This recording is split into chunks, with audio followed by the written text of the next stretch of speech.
아멘. 오늘 가정에서 예배하는 우리 성도 여러분, 우리 가족들과 함께 모여서 이렇게 예배할 수 있다는 게 얼마나 큰 은혜고 감사한지 모릅니다. 우리 가족끼리 앉아있는 가정들이 많을 텐데 함께 손을 꼭 잡아주며 사랑한다고 한번 고백을 해보는 시간 갖도록 하겠습니다. 예, 가족들끼리 한번 고백하는 시간 갖겠습니다. 시작.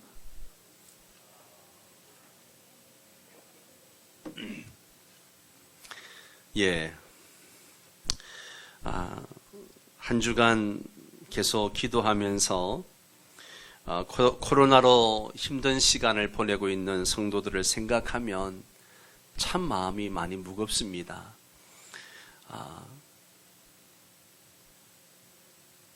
성도들 가운데 이제 휴직을 당하시는 분들도 계시고 또 여러 가지 장사가 안 돼서 고통을 당하는 분들도 계시고 참 여러 가지 어려움을 겪는 분들 이야기 들을 때마다 마음이 너무나 무겁습니다. 그러나 우리는 반드시 이 어려움을 이겨내게 될 것입니다. 우린 지금 어쩔 수 없이 영상 예배를 드리고 있습니다. 이 영상 예배를 예배답게 드리려면 어떻게 하면 될까? 여기에 대해서 잠깐 말씀을 드리고 또 함께 또 오늘 주신 말씀을 나누려고 합니다. 우리가 영상 예배를 드릴 수밖에 없는 상황들이 있죠. 아파서 병원에 입원을 했다든가 또 직장에 근무가 교대 근무를 한다든가 하는 이 직업의 특성상 어쩔 수 없는 분들이 분명 있습니다. 그리고 앞으로 미래는요, 이 코로나 같은 상황들이 더 많이 일어날 수 있는 그런 상황들이 있다고 생각합니다. 그렇다면 영상 예배에 대해서 우리가 어떻게 이해해야 될 것인가 하는 것도 참 중요합니다. 첫 번째는요, 영상 예배를 드리든 현장 예배를 드리든 중요한 것이 뭔가 하면 예배의 본질이 살아나고 있는가라고 하는 겁니다. 예배의 본질이 살아나고 있는가. 예배의 본질은 드려짐입니다. 드려지는 거예요. 근데 우리 유튜브 세대나 SNS 세대는 드려짐에 초점을 맞추는 것이 아니라 나를 만족하게 하는 데 초점이 맞춰져 있는 게 사실입니다. 하나님의 기준이 아니라 내가 기준이 되어버렸습니다. 그리고 인간은 죄성이 있기 때문에 형식은 잠시 추구하지만 그 본질을 잃어버리면요, 어느 순간 보면 형식도 다 망가져 있는 그런 모습을 봅니다. 처음에 한 달 정도는 이렇게 제대로 양복을 입고 양말도 신고 헌금도 준비하고 그렇게 예배를 드리려고 열심히 예배를 드렸습니다. 지금 이제 1년이 가까이 지났습니다. 누워서 잠옷 차림으로 있거나 심지어 속옷 차림으로 그냥 틀어놓고 그것도 집중하는 것이 아니라 내가 듣고 싶은 부분만 듣는 그런 부분이 점점 많아지고 있는 것도 사실입니다. 그렇다면 이건 예배가 아니죠. 예배가 아닙니다. 예배는 본질이 살아있어야 됩니다. 하나님께 드려진다라고 하는 이것을 절대 잊어서는 안 됩니다. 두 번째는 신령과 진정으로 예배를 드리고 있는가? 신령과 진정으로 예배를 드리고 있는가?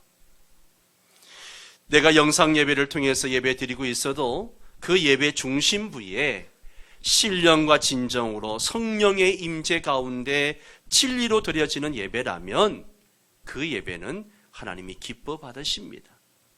그런데 교회에 와서 예배를 드리는데도 신령과 진정이 아니라 예배 와서 교회 와서 현장 예배를 드려도 예배 끝나면 내가 어디를 가야 되고 누구를 만나야 되고 무엇을 사야 되고 이런 생각들을 하고 있으니까 그런 예배를 하나님 받지 않으시는 거죠. 정말 중요한 것은 신령과 진정으로 중심부가 하나님 앞에 계속 드려지고 있는가, 이거를 여러분이 점검해 보셔야 됩니다. 세 번째로 놓치지 말아야 할 것은요, 예배라고 하는 것은 공동체적인 요소가 있습니다. 우리가 성부, 성자, 성령, 삼위일체 하나님을 이야기할 때 바로 공동체이지 않습니까? 우리도 그리스도를 머리로 모시고 우리 예수 그리스도를 주로 고백하는 사람들이 지체라고 이야기하잖아요. 지체는 서로 모여서 뜨겁게 사랑할 때 거기서 서로 힘을 얻습니다. 수직적으로는 하나님께 드려지지만 이 수평적으로는 서로 상호 보완, 상호 책임을 경험할 수가 있습니다.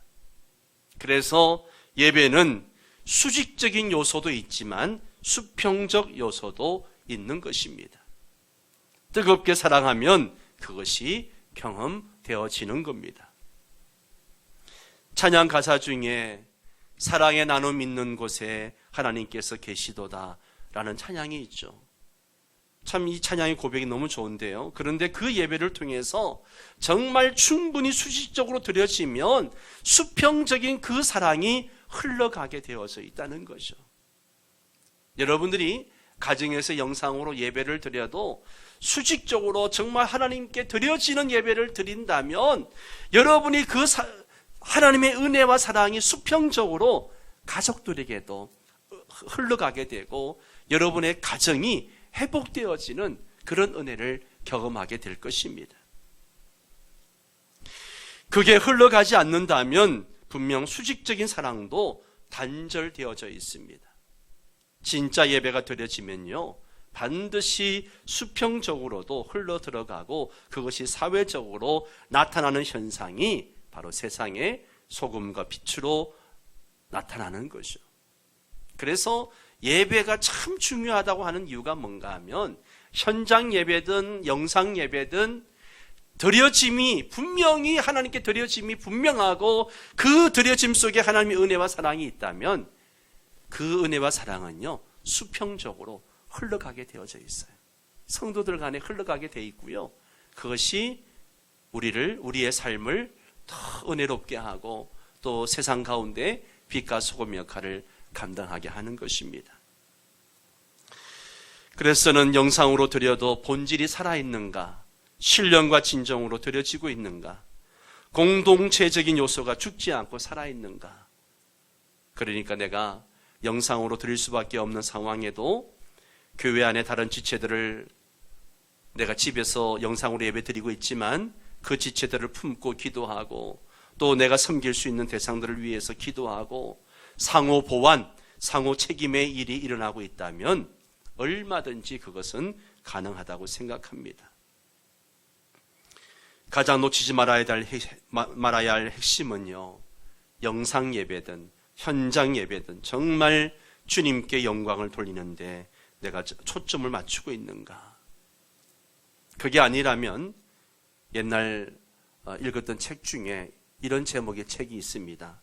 우리의 기도는 하나님 나라에서 쓰레기 취급을 당합니다 라는 책이, 그런 책 제목처럼 우리의 모든 예배가 그러한 것이 없다면 쓰레기 취급을 받는다는 거죠. 이사야서에 보면 너희들이 드리는 무수한 제물이 역겹다. 너희들이 숱하게 드리는 절기의 제사들이 나는 정말 진절머리 난다. 이렇게 하나님께서 이사야 1장에서 표현하고 계십니다. 결국 왜이겠습니까? 중심부가 없는, 본질이 없는 것은 하나님이 결국 받지 않으신다는 거죠. 다시 한번 정리합니다. 영상 예배를 드려도 예배 본질이 살아있는가? 예배 본질이 살아있는가? 그리고 신령과 진정으로 지금 나는 예배를 드리고 있는가? 그리고 세 번째는 공동체적인 그런 요소가 죽지 않고 살아있는가? 이 세 가지를 항상 점검해 보시면서 예배에 임해 주시기 바랍니다. 오늘은 지금 우리에게 사무엘이 필요합니다라는 주제로 말씀을 나누려고 합니다. 우리는 한국교회의 위기라는 사실을 잘 알고 있고 그 위기 중에 가장 큰 위기는 이 복음의 바톤을 이어받을 다음 세대가 교회에서 사라지고 있다라고 하는 것에 위기감을 느끼고 있습니다. 그래서 이제 재직 임명도 있고 우리가 다시 한번 다음 세대에 대해서 관심을 가져야 될 필요가 있기에 오늘 이 말씀을 통해서 우리가 왜 가정에서 자녀들을 신앙교육해야 되는가, 그리고 다들 위기라고 하는 이런 상황들을 극복할 수 있는 방법이 무엇인지 함께 좀 생각을 해보려고 합니다. 사무엘상 초반부는 거룩한 하나님의 성전에서 벌어지고 있는 암울한 영적인 이야기들로 가득 채워져 있습니다. 성전은 하나님이 임재하시는 곳으로서 절대적으로 거룩해야 할 곳입니다. 절대적으로 거룩해야 할 곳입니다. 성전 밖이 아무리 타락하고 어두워 있어도 성전만큼은 하나님의 거룩이 충만해야 됩니다. 왜냐하면 구약의 개념으로 하나님이 임재하시는 성전이기 때문에 그렇습니다. 하나님이 임재하시는 곳이기 때문에. 그런데 사무엘상 초반부에 나오는 성전의 상황을 보면 그렇지 않습니다. 세상과 다를 바가 하나도 없습니다. 세상에서 벌어지고 있는 어두운 그 일들이 성전 안에서 그대로 다 일어나고 있습니다. 뭘 말해주는 겁니까? 그 정도로 그 사회가 어두워져 있다라고 하는 것이죠. 첫째, 그 당시 성전을 책임지고 있는 사람이 엘리 제사장이었습니다. 그런데 엘리 제사장은 여러 가지 면에서 제사장으로 역할을 감당하기에 부족했습니다. 나이가 이미 너무 많습니다. 무엇보다도 영적으로 굉장히 어두웠습니다. 사무엘상의 전 문맥을 보면 이 사람은 기도를 별로 하지 않았습니다. 영적인 분별력이 없었습니다. 그러다 보니까 기도하는 한나를 보고 술 취한 여자로 그렇게 오해를 하기도 했습니다. 그 시대에는 하나님 말씀이 희귀했다라고 사무엘상 저자는 기록하고 있습니다. 하나님의 계시가 없었다는 것이죠. 사실은 그 계시의 통로가 누구냐? 엘리였어야만 됐습니다. 그런데 영적으로 어두웠기 때문에 하나님의 음성을 듣지도 못하고 하나님의 말씀이 없었던 것입니다. 두 번째로 엘리의 두 아들 홈니와 비느하스가 제사장으로 아버지의 일을 돕고 있었는데 아버지는 이미 나이가 많아서 제사장으로서의 실무는 그의 모든 일들을 아들들에게 맡기고 있었습니다. 요즘식으로 말하면 원로 목사로 자리만 지키고 있고 실무는 두 아들이 감당하고 있는 그런 상황인 것이죠. 그런데 그 두 아들이 성경은 한마디로 형편없는 사람들이라고 말하고 있습니다. 도저히 영적 지도자가 될 자격이 없는 그런 사람들이었습니다. 두 아들에 대한 기록을 살펴보면 이들의 죄악이 말하기도 부끄럽습니다. 2장 12절의 말씀 보세요. 행실이 나빴다라고 이야기합니다. 행실이 나빴다. 어떻게 나빴는가? 첫째는 하나님의 제사를 무시했습니다. 제사를 드릴 때 제물을 하나님께 바치게 되는데 제물을 드리고 나면 제물의 일정 부분은 제사장 목이 있었습니다. 레위기 율법에 따르면 제사장은 제사 후에 제물의 그 가슴과 넓적다리를, 그리고 신명기 말씀에 의하면 넓적다리와 저 어깨 부분과 두 볼 그리고 위를 제사장들이 가져가서 먹을 수 있었습니다. 그 나머지 부분은 제사 드린 사람들에게 돌려줘야 했습니다. 그럼에도 불구하고 두 아들들이 자신들에게 할당된 목만을 챙기는 것이 아니라 갈고리로 찔러가지고 걸려 나오는 것은 무조건 내 거다라고 이야기하면서 제사 드리는 사람의 몫을 다 빼앗아 버렸습니다. 나아가서 하나님께서 명하신 율법을 무시하고 범하는 그런 망령된 짓을 하고 있는 거죠. 가장 중요한 원칙은 하나님께 먼저 드리고 나서 제사장의 것을 가지게 되어져 있는데 이 두 아들은 하나님께 드리기 전에 먼저 제물을 가지고 취하고 자기 멋대로 해버린 것입니다. 한마디로 예배를 무시하는 그런 행동을 한 것이죠. 예배를 무시한다는 것은 그 예배를 받으시는 하나님을 무시하는 것으로, 이거는 엄청난 죄입니다. 여러분, 예배를 무시하는 죄는 결코 가벼운 죄가 아닙니다. 그래서 이사야 선지자는 성애와 함께 악을 행하는 것을 내가 견디지 못하겠노라. 말라기 선지자도 그런 얘기 하잖아요. 성회가 뭐예요? 예배입니다. 예배. 그런데 예배와 함께 뭘 행해요? 악을 행한다는 거예요. 예배 드리면서 죄를 짓는다는 거예요. 하나님이 가장 싫어하시고 하나님께 가장 무서운 죄입니다. 심지어 이런 일도 있었습니다. 2장 22절을 보면 회막문에서 수종드는 여인들과 동침을 합니다. 제사장이 간음을 행한 것입니다. 성적으로 타락한 거예요. 무엇을 이야기하는 것입니까? 성전에서 수종드는 여인들과 동침했다는 것은 이들이 이방 신전의 관습을 하나님의 거룩한 성전에서 행하고 있다는 거예요.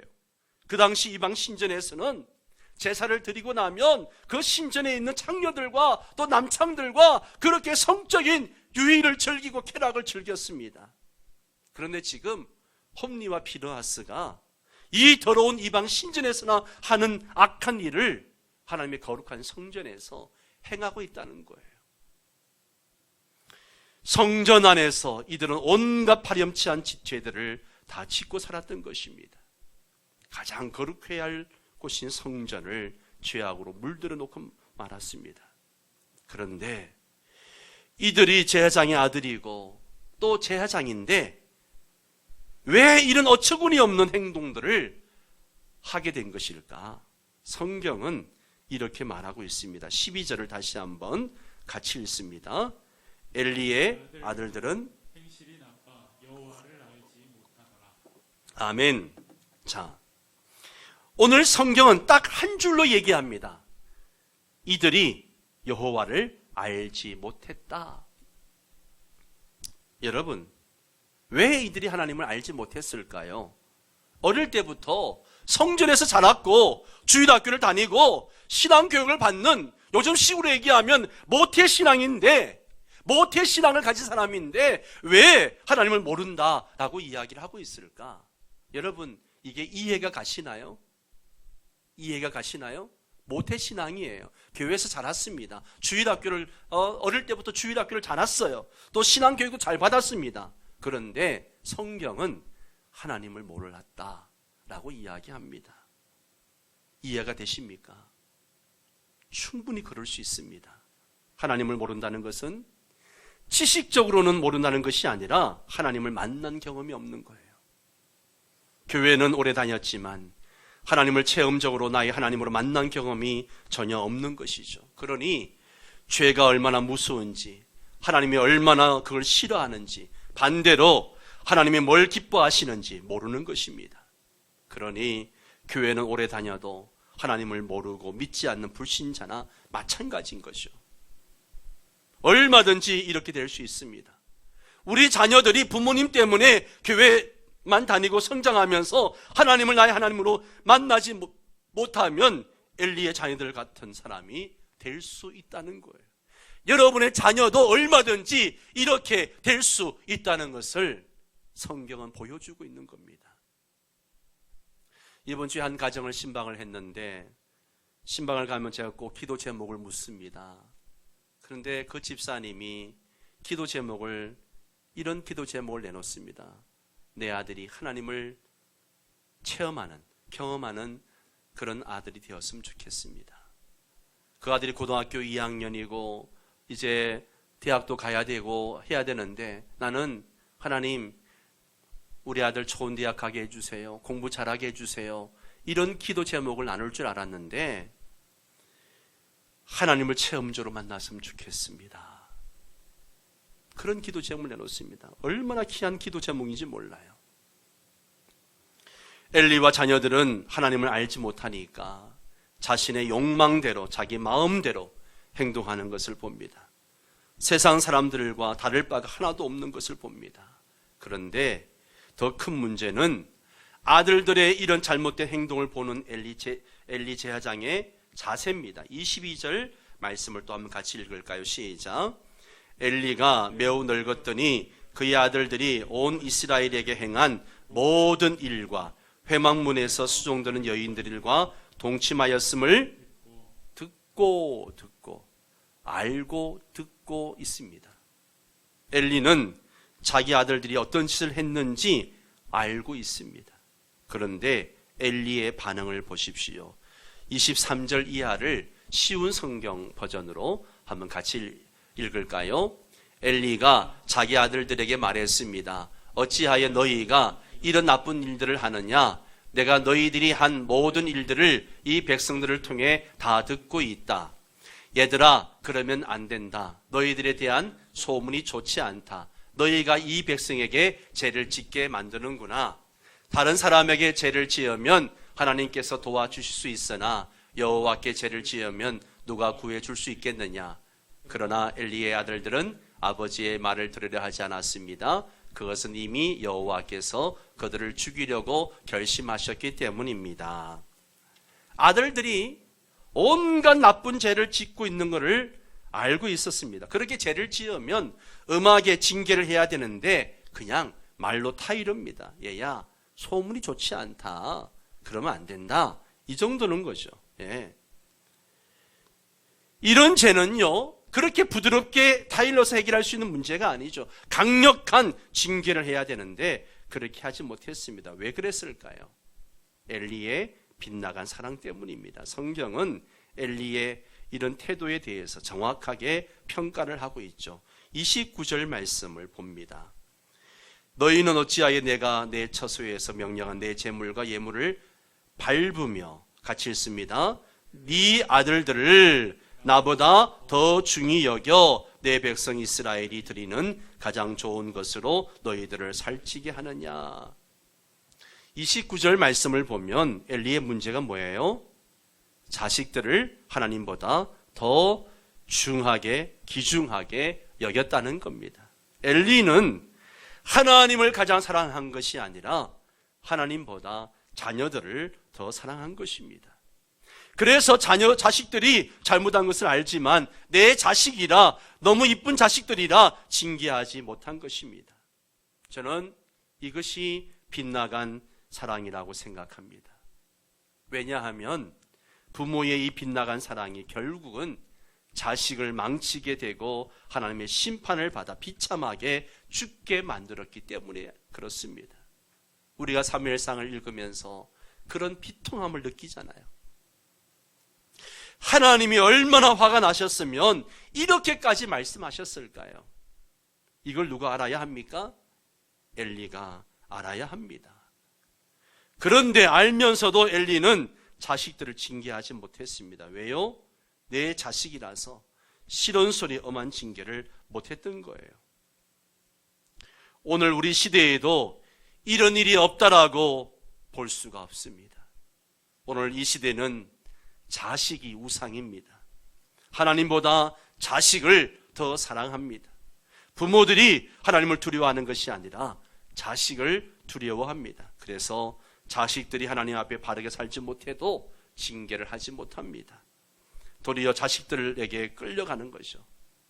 예를 들면 자식들이 공부한다고 예배를 드리지 않고 주의를 지키지 않아도 그냥 둡니다. 신앙에는 관심이 없고 세상적인 성공에만 관심을 두는 거죠. 신앙생활은 제대로 못해도 세상적으로 성공은 해야 한다라고 생각을 합니다. 자식들을 철저하게 하나님 중심, 신앙 중심으로 키우지 않고 세상의 방법으로 키우는 겁니다. 이런 부모들의 모순이 결국 이 시대에 믿음의 다음 세대가 줄어들고 점점 영적으로 어두워져가는 중요한 이유가 되지 않을까요? 저는 그렇다고 생각합니다. 저는 이 말씀을 묵상하면서 엘리 시대가 사사 시대였다라고 하는 것에 주목하게 됩니다. 엘리 시대가 무슨 시대였다고요? 사사 시대. 사사 시대는 정말 영적으로 어두웠던 시대입니다. 그 어둠이 서민들에게도, 높은 사람들에게도, 심지어 영적인 제사장들에게도 깊이 침투해 있습니다. 어느 곳 하나 무너지지 않은 곳이 없습니다. 저는 오늘 이 시대가 그 시대와 다르지 않다라고 생각합니다. 이미 다 무너지고 있습니다. 그리스도인들도 많이 무너지고 있습니다. 세상과 다를 바가 없습니다. 그래서 세상이 이렇게 어두워졌습니다. 그리스도인들이 이렇게 많지만 정말 철저하게 말씀대로 사는 성도가 얼마나 될까? 결국은 자기 소견대로 옳은 대로, 자기 소견에 옳은 대로 행하는 겁니다. 제가 절망적인 이야기를 하려고 이런 이야기를 하는 것이 아닙니다. 여러분, 엘리 시대가 사사시대였기 때문에 절실하게 필요한 것이 뭐였습니까? 그 사사시대를 끝낼 수 있었던 방법이 뭐예요? 바로 사무엘이었습니다. 사무엘. 사사시대가 어떻게 종식되어집니까? 사무엘이 등장하면서 그 어두운 사사시대가 종식이 됩니다. 사무엘은 한 사람이 등장하니까 그렇게 짙었던 어둠이 서서히 물러가고 이스라엘이 회복되어지고 새로운 빛이 비치기 시작했습니다. 그래서 사무엘이 필요한 것입니다. 오늘 우리에게 이 시대에 절실하게 필요한 것이 있습니다. 바로 사무엘이 필요합니다. 이 시대를 밝히기 위해서 사무엘 같은 성도들이 나와야 됩니다. 사무엘 같은 훌륭한 지도자가, 교사가 나와야 됩니다. 여러분의 가정이 사무엘을 키워내야 됩니다. 우리 교회가 사무엘 같은 사람들을, 다음 세대를 키워내야 합니다. 그러면 이 시대는 소망이 있습니다. 사무엘은 어떻게 그 시대에 등불이 되었습니까? 태어날 때부터 어머니가 엄청 기도를 많이 했습니다. 태어나기 전부터 하나님께 드려졌습니다. 그리고 젖을 떼자마자 성전에서 구별되어 자랐습니다. 늘 기도하며 자랐습니다. 하나님의 음성을 들으면서 자랐고, 어리지만 하나님과 기도하면서 교제하면서 자랐습니다. 순종할 줄 알았어요. 어릴 때부터 부모와 떨어져 살았지만 부모에게도 순종했습니다. 엘리와 있을 때는 엘리가 존경할 만한 지도자가 아니지만 철저하게 순종했습니다. 그 당시 다른 아이들과 달랐습니다. 옷이 달랐습니다. 옷을 그렇게 입었다는 것은 구별되게 자랐다는 것이죠. 그 옷을 입고는 죄를 짓는 곳에 갈 수 없는 거죠. 함부로 행동할 수가 없습니다. 철저하게 구별되게 살아야 했습니다. 그렇게 자랄 때 그 시대는, 그 시대를 밝히는 등불이 될 수 있었습니다. 거룩한 영향력이 있었습니다. 이런 사무엘에게 영향을 받은 사람이 바로 다윗이죠. 예. 홈리와 비느하스에게는 엘리라고 하는 아버지가 있었습니다. 사무엘에게는 한나라고 하는 어머니가 있었습니다. 여러분, 차이가 무엇입니까? 엘리와 한나의 차이가 무엇입니까? 저는 사무엘상을 묵상하면서 기도의 차이라고 생각합니다. 한나는 아들을 위해서 열심히 기도했습니다. 신앙으로 가르치려고 최선을 다했습니다. 그러나 엘리는 기도했다는 기록이 전혀 없습니다. 그가 지금으로 말하면 목사이고, 목사 중에서도 총회장급에 속하는 그런 위치에 있었지만 기도했다라는 기록이 없습니다. 그 결과가 뭐예요? 홈리와 비느하스입니다. 지금 우리는 코로나로 인해서 아무것도 할 수 없다라고 생각합니다. 모일 수도 없고, 아이들을 가르칠 수도 없고, 할 수 있는 게 없다라고 생각합니다. 그러나 할 수 있는 게 있습니다. 자녀들을 위한 기도는 할 수 있습니다. 자녀들을 위한 기도는 할 수 있어요. 여러분, 자녀들을 위한 기도의 끈을 놓지 마십시오. 여러분의 자녀가 사무엘이 될 것인가, 홈리와 비느하스가 될 것인가는 여러분의 기도에 달려 있습니다. 기도하는 부모님이 되시기를 바랍니다. 우리 신앙의 선조들이 기도하는 자녀는 망하지 않습니다 라고 늘 강조했지 않습니까? 또 한 가지는, 저는 우리에게 이런 사무엘과 같은 교사들이 나온다면 다음 세대는 소망이 있다고 생각합니다. 오늘 이 시대의 그리스도인들이 회복해야 할 영성이 바로 이런 영성입니다. 이 시대의 교사들이 회복해야 할 영성이 바로 이런 영성이에요. 우리 명성의 모든 교사 여러분, 유아부, 유치부, 유년부, 초동부, 중고동부, 청년부, 모든 교사 여러분, 정말 여러분들이 사무엘과 같은 영성을 가지고 아이들을 지도한다면 우리 명성교회뿐만 아니고 우리 대한민국은 소망이 있다고 저는 생각합니다. 우리가 세상을 밝혀야 하고 우리가 세상의 부패를 막아야 한다라고 저는 생각합니다. 그것이 우리의 사명입니다. 어떻게 그 사명을 감당할 수 있을까요? 우리의 영성이 달라야 됩니다. 사무엘이 되어야 됩니다. 구별되게 살아야 됩니다. 하나님께 밀착해서 살아야 합니다. 세상과 다르게 살아야 됩니다. 아무리 코로나 시대고 어려운 시대지만 우리 그리스도인들은 다르게 살아야 됩니다. 그렇게 사는 것이 당연합니다. 그게 기준입니다. 특별한 사람들만의 기준이 아니라 이 시대를 살아가는 모든 성도들이 살아야 할 기준입니다. 그래서 우리를 세상의 빛과 소금이라고 말하는 것이죠. 우리 자녀들을 사무엘로 키워야 하고 우리 한 사람 한 사람이 사무엘과 같은 성도가 되어야 합니다. 그것이 바로 이 어두운 시대를 밝히는 비결입니다.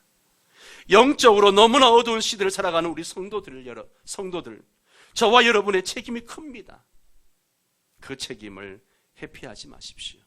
반드시 감당하도록 노력할 수 있기를 바랍니다. 그래서 어려운 이 시대를 밝히고 한국교회를 살려내는 그런 사무엘이 다 되시기를 주의 이름으로 축원합니다.